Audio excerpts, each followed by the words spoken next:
इस वक्त हम बिलासपुर जिले के कलेक्टर कार्यालय में मौजूद है, जहाँ पे बड़ी संख्या में ईसाई समाज के लोग आए। आप देख सकते हैं मेरे पीछे, यहाँ पे बड़ी संख्या में ईसाई समाज के लोग आए हैं। और ये जानते हैं किन मुद्दों को लेके यहाँ पहुँचे आप। ईसाई समुदाय शांतिप्रिय समुदाय है और जो उनका अभी महापर्व जो क्रिसमस का आ रहा है, जो कि 25 दिसंबर को जीसस क्राइस्ट के जन्म उत्सव के समय से मनाया जाएगा, जो कि सभी समुदाय के द्वारा चर्चेस में और हाउस चर्चेस में या सामाजिक रीति से समाज के लोगों के द्वारा अपने घर में प्रीति भोज, केरल सिंगिंग कंपटीशन, आराधना उपासना किया जाएगा। तो हम लोग चाहते हैं कि जो इस मंथ में जो नए वर्ष तक का जो कार्यक्रम चलेगा, तो उस प्रकार से किसी भी प्रकार से असामाजिक संगठनों के द्वारा किसी प्रकार का ईसाई समुदाय के लोगों को सताव नहीं किया जाए, ना ही तो उन पर किसी प्रकार धर्मांतरण के झूठे आरोप लगाया जाए। आज तक कोई भी धर्मांतरण। ये कौन है असामाजिक संगठन? बहुत से लोग हैं जो असामाजिक संगठन के आड़ में जिनको किसी भी जाति धर्म से महत्व नहीं रहता है, वो सिर्फ एक नारा लेके एक भय का माहौल उत्पन्न करने के लिए, सताने के लिए चर्च में तोड़फोड़ करते हैं। और जो हाउस चर्चेस होते हैं उनके यहाँ पहुंचकर अटैक करते हैं, उन लोगों को उपासना से रोकते हैं। जबकि हमारे यहाँ मौलिक अधिकार है कि हम धर्म स्वतंत्रता अधिनियम के अंतर्गत अपने धर्म को प्रचार प्रसार उपासना करने का हमारे को मौलिक अधिकार है। परंतु वो हमारे जमीन जायदाद में स्थिति में स्थान पे पहुंचकर अवैधानिक रूप से पहुंचकर हमारे साथ तोड़फोड़ मारपीट करते हैं। क्या आपका ये कहना है कि जो असामाजिक संगठन है जी, उनसे आपको डर है? बहुत डर है, क्योंकि इनके द्वारा हमारे बहुत से चर्चेस में अटैक किया गया, हमारे लोगों को रोका गया है, मारपीट किया गया है। इनके पूर्व में इनके ऊपर FIR दर्ज भी है, सिपत थाने में भी दर्ज है, जिस पे अभी तक उन पे कोई कार्रवाई नहीं हो पाई है। सिर्फ FIR के नाम में FIR बस हुई है, गिरफ्तारी नहीं हुई है। धर्मांतरण को लेके लगातार विवाद सामने आ रहा है। ईसाई समाज के ऊपर आरोप लगता है कि ईसाई समाज के लोग धर्मांतरण करा रहे हैं। ऐसा नहीं है। प्रभु यीशु मसीह को मानने वाले लोग भले अन्य जातियों में से वो अपने मन का आस्था रखते हैं और विश्वास रखते हैं। और हमारा कानून भी यही कहता है कि कोई व्यक्ति आस्था और विश्वास रखता है तो वह किसी भी धर्म जा सकता है। और भारत का संविधान में यह स्पष्ट है, उल्लेख है कि कोई भी व्यक्ति किसी भी धर्म को अनुयायी हो सकता है, उसको मानने के लिए वो स्वतंत्र है। और धर्मांतरण करने के लिए एक नियम है, संविधान ने बनाया हुआ है, जो कलेक्टर से विधिवत परमिशन लेने के बाद वह अपने पूर्व धर्म को छोड़कर अन्य धर्म को अपना सकता है। विधिवत अनुमति लेने के पश्चात तब ही वह धर्मांतरण कहता है। परंतु धर्मांतरण के आज तक जितने भी FIR और जितने भी रिपोर्ट दर्ज किए गए, किसी भी एक में सजा नहीं हुई, किसी में भी आज तक हमारे समुदाय के लोगों को इस प्रकार से कभी भी उस पर सजा नहीं हुई है।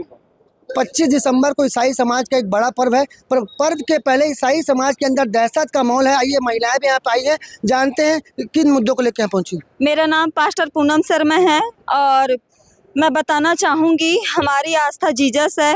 हमने किसी का धर्म परिवर्तन करवाया नहीं है और बहुत लंबे समय से देखा जा रहा है, लगातार 6 महीने से 7 महीने से बहुत से चर्चों को तोड़ा जा रहा है, जबकि हमें संविधान अलाउड करता है आर्टिकल 25, 27, 28 में कि हम किसी भी धर्म को मान सकते हैं, किसी भी ईश्वर की उपासना कर सकते हैं और वरन उनके साथ साथ प्रचार प्रसार भी कर सकते हैं। मैं एक शर्मा होने के नाते भी मैं जीसस में विश्वास करती हूँ, क्योंकि मेरा जीवन उसमें चेंज हुआ है। और इसी परमिशन को लेते हुए हम लोग कलेक्टर ऑफिस आए हैं, SDM के पास भी आए हैं और हमने अपना आवेदन दिया। वहाँ से हमें पावती रिसिप्ट हुआ कि हम अपना धूमधाम से अच्छे से हम मना सकते हैं। जब आप लोग सही हैं तो फिर FIR क्यों दर्ज हो जाती?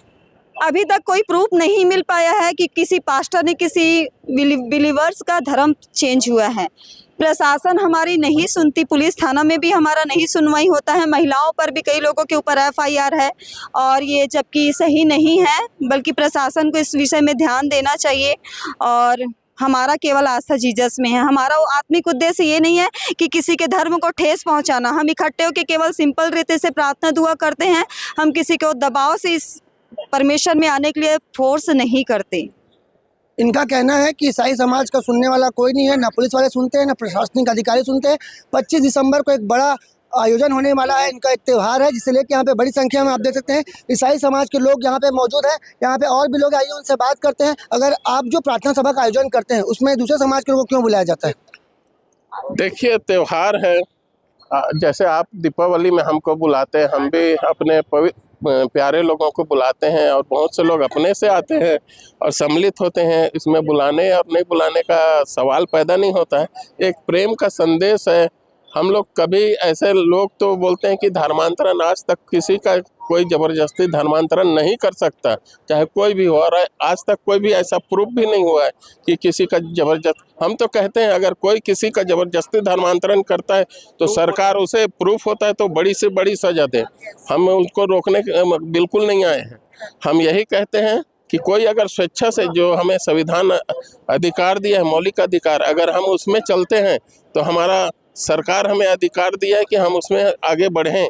और हम चाहते हैं कि मसीह समाज को अपनी आराधना करने का छूट हो, और पहले जैसे हम लोग करते आए हैं वैसे हम भी करना चाहते हैं। हम किसी को ज़बरदस्ती नहीं करते हैं कि आप आओ और हमारे यहाँ आओ। ऐसा कोई भी प्रूफ होता है तो हम तो कहते हैं बड़ी से बड़ी सज़ा उसको मिले। धर्म कोई भी हो, त्योहार कोई भी हो, हर हाँ। त्योहार में खुशियाँ होती हैं, बिल्कुल। पर ईसाई समाज में खुशियों की जगह डर दिख रहा है। बिल्कुल डर है, क्योंकि आज ऐसा माहौल बन गया है जब से भाजपा की सरकार आई है। क्योंकि शासन प्रशासन का इन ऐसे संगठनों को जो आज जगह जगह जाके परेशान करते हैं, उनको खुला संरक्षण है, उनका एफआईआर हो जाता है, और जो प्रताड़ित हैं उनका एफआईआर नहीं होता है, जबकि एक्चुअल में होना चाहिए प्रताड़ित का, और उनसे बयान भी लेना चाहिए, पर बयान नहीं होता है और उल्टा एफआईआर मसीह समाज के ऊपर होता है। यहाँ पे भाजपा सरकार के ऊपर गंभीर आरोप लग रहा है कि जो ऐसे सामाजिक जो संगठन है जो जबरन आके ईसाई समाज को प्रताड़ित करते हैं, उनके ऊपर कार्रवाई होनी चाहिए। उसके ऊपर जाके यहाँ पे ईसाई समाज के ऊपर कार्रवाई की जाती है। अब आगे क्या कुछ करेंगे? अब हम लोग तो यही है कि हम सरकार से यही चाहते हैं कि हमारे मौलिक अधिकार का सुरक्षित किया जाए और हमें सुरक्षा दिया जाए। 25 दिसंबर को ईसाई समाज का एक त्यौहार है, इसलिए कि ये अपने आप को असुरक्षित महसूस करें और सुरक्षा की मांग कर रहे हैं। अब देखना होगा कि 25 दिसंबर से लेकर 1 तारीख तक ये किस तरीके से अपना त्यौहार मना पाते हैं। कैमरामैन मनोज सिंह के साथ जिया खान, श्रीजी भास्कर।